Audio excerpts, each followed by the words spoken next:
नेपालको के कुरा गर्ने यार।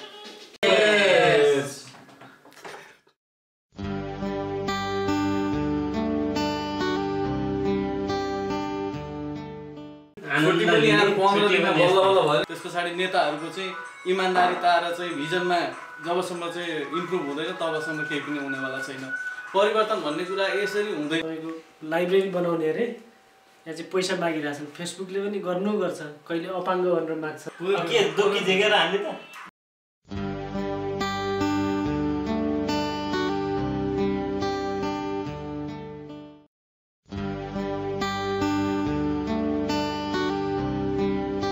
पाँचकै माल हान्ने नि यसले हात टेकेर बसेर पो रहेछ त। यहाँ हात टेकी दाउ लाग्दा नि के छोरी जाऊ। के गर्ने यार, अब विदेश बसेर म्यारेज भनेको त अब सपना मात्रै होला जस्तो छ।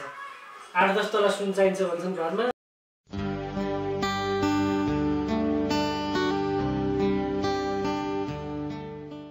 अर्को साल रातो पासपोर्ट आइहाल्छ।